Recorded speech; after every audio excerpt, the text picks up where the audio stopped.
Recording देवी, तुम अब कुछ मत बोलना क्योंकि अंशु तो चाहती है तुम्हें उकसाना।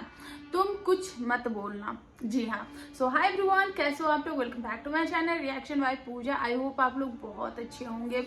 तो इससे पहले रिकॉर्डिंग देवी जी का जो है एक वीडियो आता है। जैसे ही इन लोगों ने फार्म हाउस का वीडियो डाला और जो कि सब्जियां वगैरह तोड़ रहे थे, उसके बाद इनका एक वीडियो आता है जिसमें वो बहुत सारी बातें बोलती हैं कि हमने घर लिया, सोफा लिया, ये लिया, वो लिया। तो इनडायरेक्ट वे में उन लोगों को जो है वो ट्रोल किया गया और टोंट किया गया, जिसके कारण वो लोग बहुत ही गंदी तरीके से, बहुत ही बुरी तरीके से जो वो ट्रोल हुए थे जब धीरज ने अपनी वीडियो डाली थी, जबकि इनका दूर दूर तक कोई भी कनेक्शन वहां पे था ही नहीं। उसके बाद बात कर लेते हैं, एक टॉपिक इन्होंने रेज किया था जो हमारी रिकॉर्डिंग देवी हैं। उन्होंने एक टॉपिक उठाया था कि इनका जो सिम है, जो कि पिछले 6 साल से ये यूज कर रही थी, और वो उस सिम से इनका जो आईडी है, यूट्यूब की आईडी है, वो भी इसी सिम से बनी है। इन्होंने घर लिया था, उसमें भी वही कांटेक्ट नंबर है। इन्होंने जो गाड़ी ली थी उसमें भी यही कांटेक्ट नंबर था। तो सारी चीजों में जो भी लीगल डॉक्यूमेंट्स थे, जो भी चीजें थी, इन सब में इनका सिर्फ और सिर्फ यही नंबर जो है वो चल रहा था। अब वो नंबर सूरज का था या फिर किसी और का था, वो नहीं पता मुझे, क्योंकि इन्होंने उतनी चीजें क्लियर नहीं की। और अभी जो फिलहाल है, इनके इन लॉ साइड से जो है वो उस सिम को बंद करा दिया गया, जिसके कारण टोंटबाजी में इन्होंने उस चीज को भी बोला। अब उनके क्या रीजन रहे, उन्होंने क्यों उस सिम को बंद कराया, ये वही जाने, और बखूबी इन दोनों को ही आपस में पता होगा कि आखिर सिम क्यों बंद हुआ।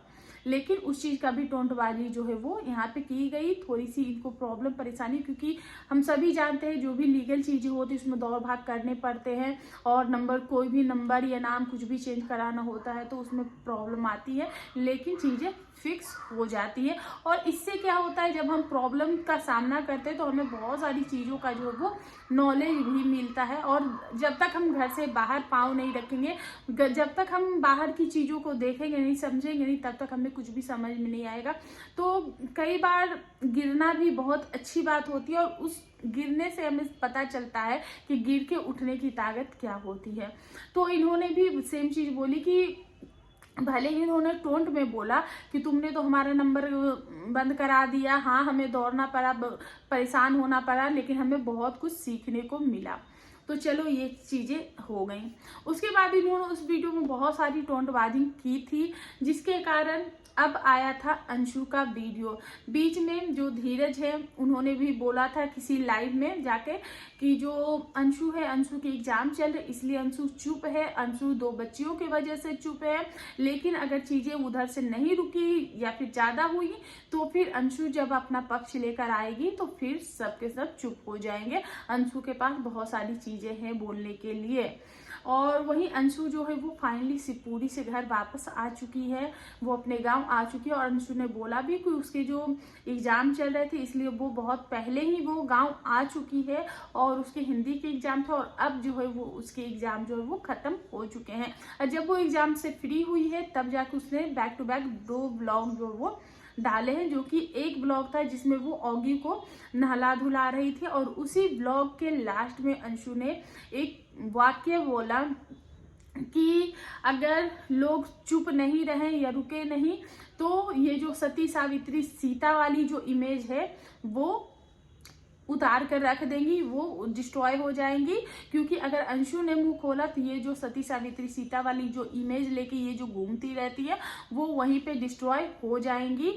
और अंशु चुप है तो सिर्फ और सिर्फ 2 बच्चियों की वजह से चुप थी, लेकिन उनको ज्यादा पोक किया जाएगा तो वो इनकी जो भी सच्चाइयां हैं वो सबके सामने खोल कर रख देगी। अब जैसे ही अंशु ने ये चीजें बोली तो अंशु को बहुत ज्यादा हेट कमेंट्स का जो है वो सामना करना पड़ रहा है।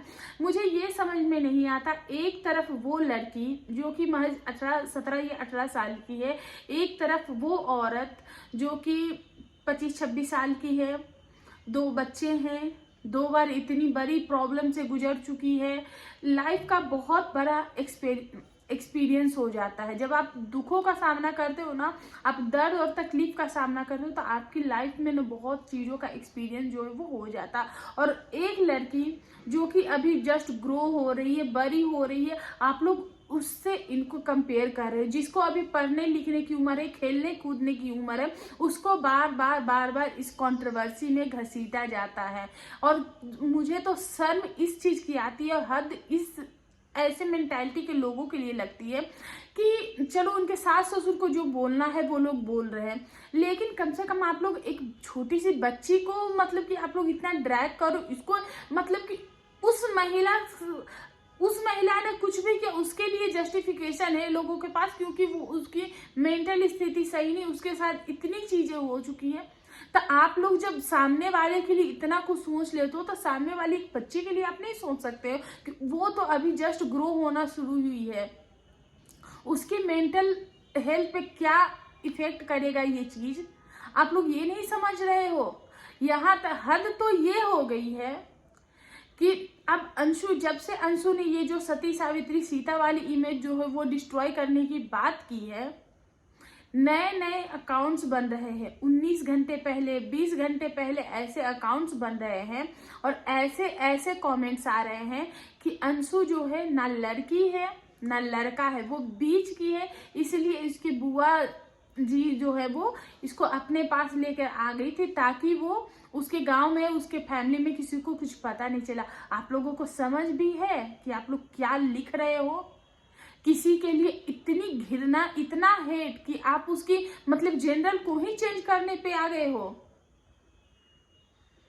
मतलब कि मुझे ये नहीं समझ में आता सोशल मीडिया की चीजों पे कि किसी से इतना प्यार, इतना लगाव। आप लोगों ने देखा है ना जगत दीदी का हाल, उसके भी अंधभक्त थे, और इतने अंधभक्त कि अगर ये लोग अगर इनकी जो सच्चाई है, ये जो कितने भी क्रिएटर लेकर चले आते हैं, कुछ नहीं बिगाड़ पाते, क्योंकि उनकी इमेज इतनी सती सावित्री वाली थी। यार मुझे जब वो चैट्स देखने के बाद मुझे खुद मैं 4-5 दिन इन चीजों पे थी कि मुझे पता था कि वो चीजें सही है, लेकिन मेरी दिमाग ये कह रही थी कि नहीं ये गलत है, ऐसे कैसे हो सकता है, कोई ऐसे कैसे कर सकता है। वो इतनी गंदी थी। और जब आपको इनकी सच्चाई अगर पता चलेगी, शायद आप लोग में से बहुत सारे लोग डाइजेस्ट ही नहीं कर पाओगे। तो दुनिया में किसी को भी भगवान मत बनाओ। मैं ये नहीं कहती हूँ ये बहुत बुरी है या फिर अंशु बहुत अच्छी है, कोई भी अच्छा या बुरा नहीं है। हम किसी को पर्सनल नहीं जानते, पर किसी के लिए इस तरीके की बातें बोल के, इस तरीके की चीजें करके हम खुद पाप मोल ले रहे हैं। हम खुद के जो किताब है ना उसमें अपना एक गलत नंबर डाल रहे हैं। इसका ये जो किया हुआ है ना वो हमें पड़ेगा, वो इन दोनों को नहीं पड़ेगा। तो प्लीज ऐसी कमेंट्स और ऐसी चीजें मत किया जाए। और मैं उन अनभक्तों को बोलना चाहूंगी और ऐसे लोगों को बोलना चाहूंगी कि जो अगर किसी को एक बार कुछ बोल दिया जाए, सामने वाली को अगर कुछ भी बोल दिया जाए, कुछ ना भी बोला जाए, तो भी लोग झंडा लेके उसके सपोर्ट में आके खड़े हो जाते हैं। और उस छोटी सी बच्ची के लिए अगर इतना कुछ बोला जा रहा है, उसके जेंडर को ही चेंज करने की बात की जा रही, वहां पे मुंह पे ताला लगाया जा रहा है। साथ ही साथ मैडम का कोई भी रिप्लाई इस टॉपिक पे आया ही नहीं। जहां उनकी जरूरत नहीं होती वहां पे वो फट से कूद के आ जाती हैं और अपना एक झंडा लेके खड़ी हो जाती है। लेकिन जहां पे मैडम को जवाब देना चाहिए, जब मुझे ये चीजें समझ नहीं आती, जब अंशु बोलना चाहती है तब ये मैडम खामोश क्यों हो जाती हैं। अंशु ने बहुत सारे सवाल किए थे इनसे, क्योंकि इनके सवालों और जवाब जो है वो आ ही नहीं रहे थे, रुक ही नहीं रहे थे, थम ही नहीं रहे थे। तब अंशु ने इनसे कुछ सवालों के जवाब मांगे थे, जहां पे इनके मुंह पे जो है वो बहुत ही बड़ा सा ताला लग गया था। एक बार फिर इन्होंने उंगली करने की कोशिश की, और अब अंशु ने भी इस चीज को ठान लिया कि नहीं, अब टिक फॉर टैक तो मैं दूंगी, और अगर ये नहीं रुकी तो मैं अपना जो जवाब है, अपनी चीजें जो है जो अब तक मैं मन में दबा के बैठी हूँ, सोशल मीडिया पे लेकर नहीं आ रही हूँ, वो चीजें मैं खोल दूंगी। तो अब ये मैडम चुप करके बैठी पड़ी हैं और गई हुई हैं ट्रैम्पोलिन पार्क में मौज मस्तियां करने के लिए। और अब इनके जो अंधभक्त हैं वो ये बोल रहे हैं तुम कुछ मत बोलना, वो तुम्हें उकसाने की कोशिश करे, बस एंजॉय करो, ऐसे ही जिंदगी जियो। अरे वो ऐसे ही जिंदगी जिए, वो सब कुछ करे, किसी को प्रॉब्लम नहीं है। उन्होंने हमारा कुछ लिया या खाया नहीं है कि हमें इस चीज की प्रॉब्लम होगी। लेकिन ये जो चीजें हो रही हैं और इस तरीके से लोग जो आके एकदम जो ऐसे प्रोटेक्ट कर लेते हैं ना, प्रॉब्लम उस चीज से है। अगर सामने वाली गलत बोलती है या गलत करती है तो उसको भी समझाना आप लोगों का फर्ज है। उसकी गलती में भी हाँ, सही में भी हाँ, ये नहीं करो। अगर वो जहां पे गलत लगती है उसको प्यार से ही समझाओ, लेकिन समझाओ आप लोग। अगर सामने वाली पार्टी की भी कोई गलती लगती है कि हाँ यहाँ पे सामने वाली पार्टी है, तो वहां आप प्यार से भी अपनी बातों को रख सकते हो। इस तरीके से इतने हेट कमेंट्स, इतने गंदे कमेंट करना जरूरी नहीं है। तो गाइस देखते हैं कि अंशु अपनी बातें लेकर आती है या नहीं, और ये जो मैडम है वो कब तक खामोश रहती। वैसे तो ये जो कमेंट्स था इसके ऊपर मैडम ने लाइक दिया है, तो इसका मतलब ये है कि मैडम कुछ भी नहीं बोलेंगी और मैडम अभी कुछ दिन शांत और सुमड़ी में गुमड़ी ही करने वाली हैं। तो यही सारी चीजें फिलहाल जो है वो चल रही है। तो बस इसी के साथ अपना ये जो रिएक्शन है वो एंड करती, मिलती हूँ नेक्स्ट रिएक्शन में। तब तक के लिए बाय।